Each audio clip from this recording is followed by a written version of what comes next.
안에 가장 귀한 것 예수를 아미라.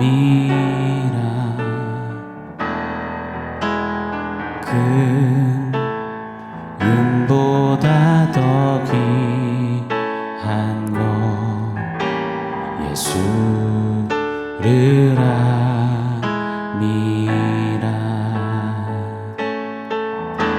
세상 지식보다 귀한 것 예수를 아미라.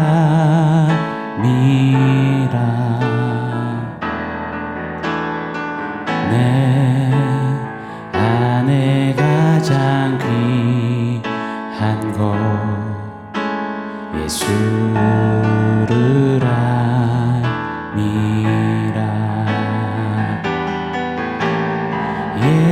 예수의 이름 존귀한 그 이름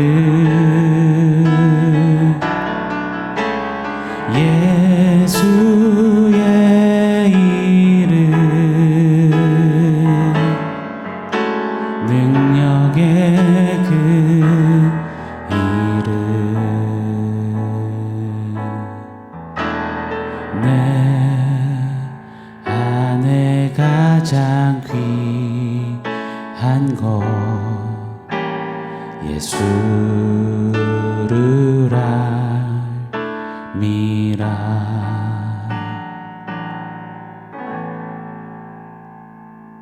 샬롬. 오늘 우리에게 주신 하나님 말씀은 요한복음 12장 44절 45절입니다. 우리 한 목소리로 같이 읽겠습니다.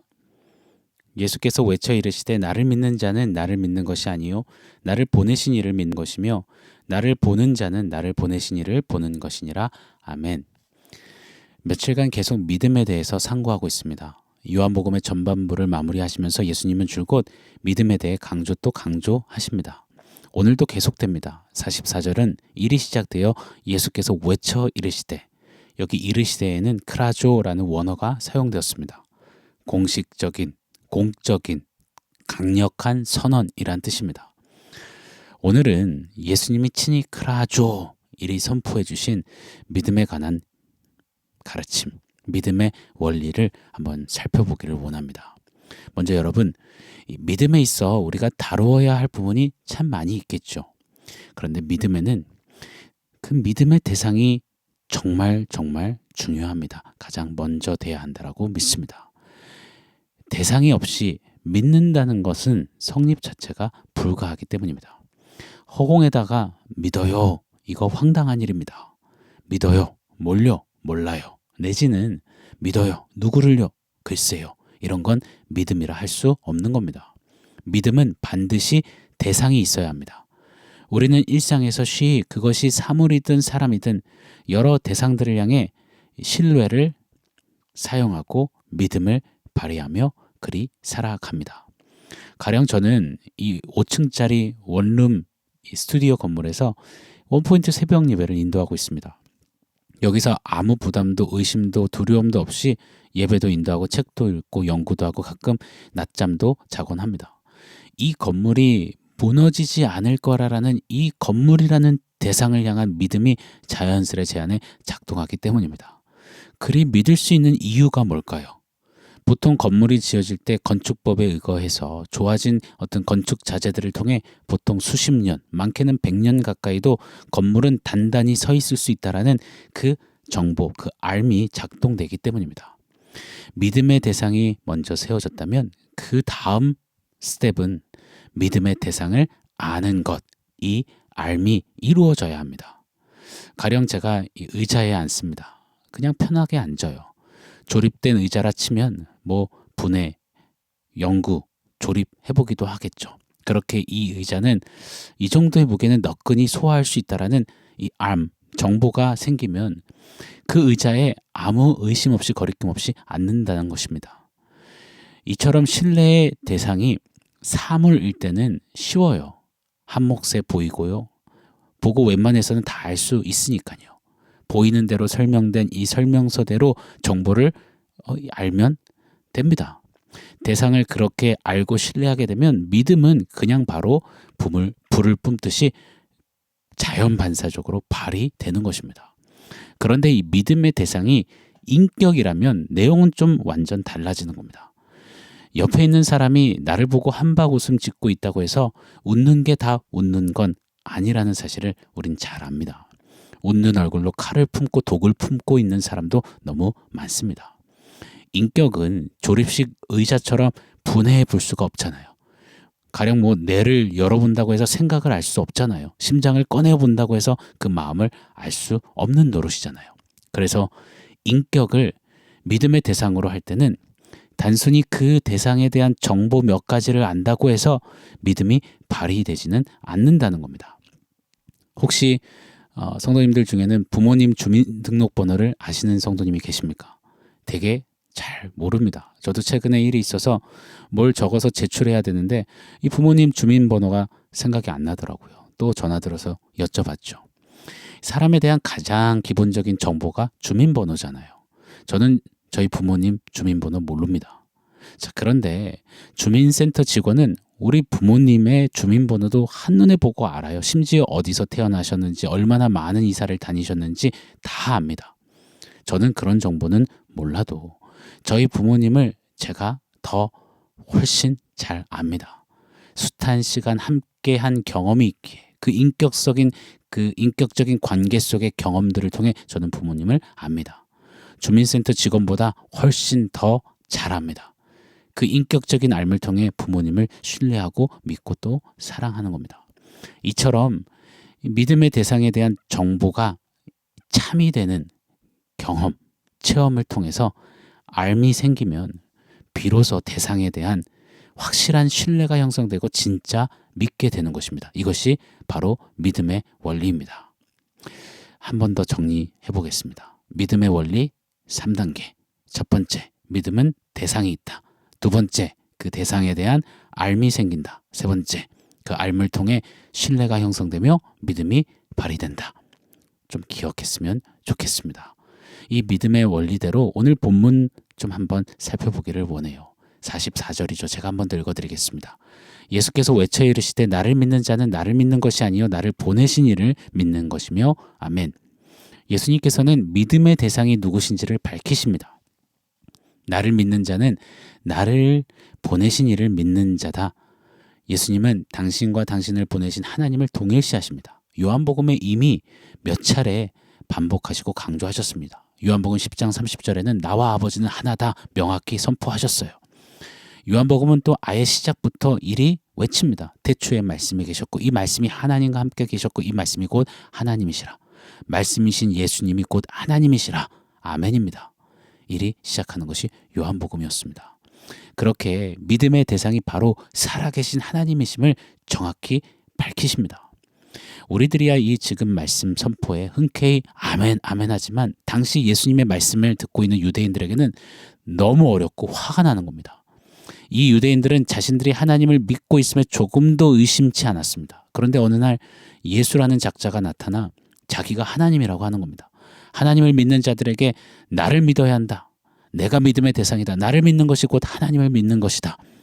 이것은 유대사회에 특히 열심분자 바리새인들에게는 엄청난 증오와 분노를 일으키기에 충분했습니다. 말씀을 듣는 바리새인들, 이 유대인들에게는 믿음의 이 대상을 송두리째 뒤흔드는 아주 불쾌한 말씀이었던 겁니다. 결국은요, 오늘날까지도 유대인들은 하나님은 믿는다라고 하나님이 믿음의 대상이라고는 하지만 예수 그리스도는 못 믿는다. 그리 외칩니다. 이처럼 지금 바리새인들에게는 믿음의 원리 중 그 첫 단계 믿음의 대상에 오류가 발생하게 된 겁니다. 하나님은 믿는데 예수는 안 믿는다. 이것은 마치 나는 LA는 좋은데 로스앤젤레스는 싫다 말하는 꼴이고요. 나는 한국은 알지만 대한민국은 모른다 말하는 우스꽝스러운 꼴이 되는 겁니다. 정말 안타깝습니다. 누구보다 믿음에 열심인 그들이었지만 참된 믿음을 갖지 못하게 된 그 비극 결말을 떠났습니다. 하나님은 믿는데 예수는 안 믿는다. 이처럼 믿음 대상부터 심각한 에러, 빨간불이 켜진 것입니다. 자, 믿음의 원리에 넣어서 한 번 더 생각해 볼게요. 자, 첫 번째 단계. 유대인, 이 바리새인들은 믿음의 대상이 하나님이시라고 이 대상 설정을 했습니다. 그리고는 잘 믿고 있다고, 잘 믿어 자신들은 의롭다고 자부했습니다. 그런데 전혀 아니오시다였습니다. 왜죠? 믿음의 원리 그 다음 스텝, 두 번째 단계가 그들은 불가능하기 때문입니다. 자, 보십시오. 죄된 인생은 하나님께로부터 단절, 끊어진 운명이 되어버렸습니다. 모든 사람이 죄를 범하였으며 하나님의 영광에 이르지 못하게 되었습니다. 고로 죄인은 믿음의 대상인 하나님과 절대로 관계하고 경험하고 알 수가 없는 겁니다. 이 두 번째 단계, 이 방법이 없는 거예요. 그래서 예수께서 친히 오셨습니다. 이 땅에 오셨습니다. 믿음의 대상이신 하나님과 죄인이 다시 관계하도록 그 관계를 살리시고 이으신 분이 바로 우리 예수님이십니다. 그래서 믿음의 대상, 이 하나님을 알기 위해서는 예수님과 교제하고 예수님과 친밀히 관계하며 예수님을 알아가야만 하는 것입니다. 가능한 것입니다. 예수님과의 관계, 어떤 관계죠? 갈라디아서 2장 20절. 내가 그리스도와 함께 십자가에 못 박혔나니 이제 내가 사는 것 아니요 오직 내 안에 그리스도께서 사신다. 아멘입니다. 이렇게 예수와 함께 죽고 함께 사는 그 새로운 관계, 그 경험, 그 체험을 통해 오직 예수 그리스도를 통해 하나님을 알게 되는 겁니다. 그래야지만 세 번째 스텝, 단계, 그 알을 통해 믿음의 대상과의 신뢰가 형성되고 믿음이 진정 발휘되는 것입니다. 그래서 오늘 예수님은 이리 선포하시는 거예요. 당신을 믿는 자가 하나님을 믿는 자고 당신을 보는 자가 하나님을 보는 자다. 예수님 당신을 통해 하나님을 알고 믿음의 대상 하나님을 믿으라. 그리 선포하시는 겁니다. 사랑하는 여러분, 혹시 믿음이 약해지셨다고요? 믿음이 흔들흔들 거리신다고요? 믿음에 의심이 생기신다고요? 그래서 결국 믿음의 대상인 하나님도 의심이 된다고요? 하나님도 살아계신지 아닌지 모르시겠다고요?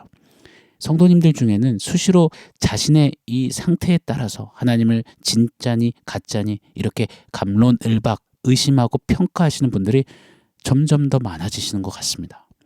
한두 달 열심히 뜨겁게 믿었다가 또 우울하다며 힘들다며 상황이 안 풀린다며 하나님도 없다는 식으로 또 두세 달 영적 고립으로 동굴로 들어가시는 분들이 점점 많아지는 추세입니다. 그렇게 나왔다 들어갔다 뜨거웠다 식었다 이제 그만 스탑입니다. 사랑하는 여러분, 잊지 않기를 원합니다. 믿음의 대상 하나님은 절대 약해지시거나 흔들리시거나 의심받을 만큼 요동치는 분이 아니십니다. 그는 변함이 없으세요. 회전하는 그림자도 없으신 하나님이십니다. 우리의 믿음이 약해지면 흔들거림은 의심이 일어나면 하나님 문제가 아니라 바로 우리 문제입니다. 예수님을 향한 우리의 이 관계가 옅어졌기 때문입니다. 예수님을 보고 예수님을 알아가는 그 관계의 비중이 흐리멍텅해졌기 때문입니다.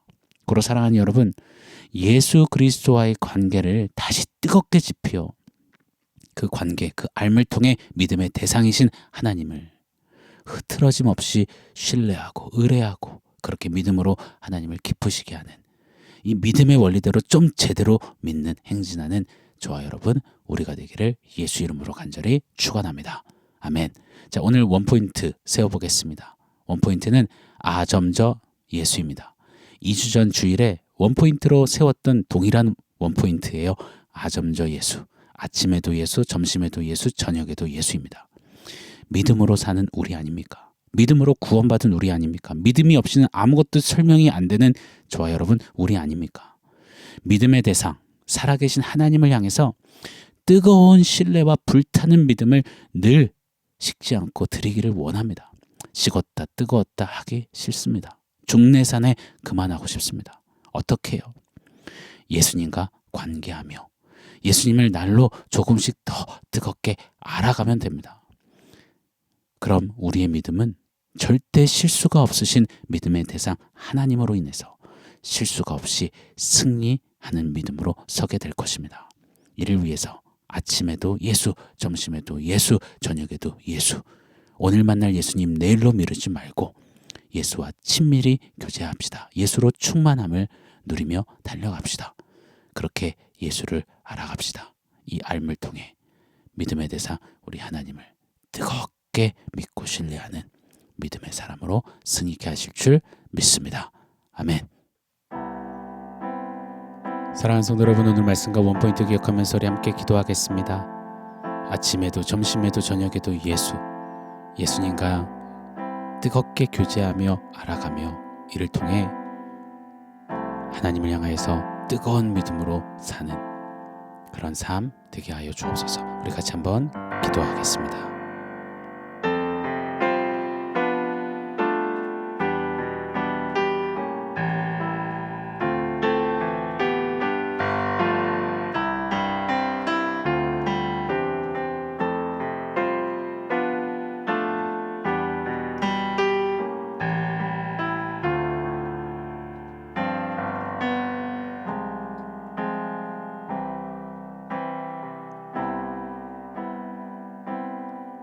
하나님, 믿을 수 없는 하나님과 관계에서 끊어져 버린 우리를 독생자 예수를 보내셔서 그 예수로 다시 살아 하나님과 관계하는 자 삼아주셔서 감사합니다. 보내주신 예수님, 이 예수 그리스도와 매일매일 친밀히 더 뜨겁게 교제하고 아침, 점심, 저녁 더 예수로 충만해져서 예수를 알아가며 이를 통해 믿음의 대상 하나님을 뜨겁게 믿고 불같은 믿음으로 기쁘시게 해드리는 삶 살아내는 우리 모두 되게 하여 주시옵소서. 예수님의 이름으로 기도합니다. 아멘.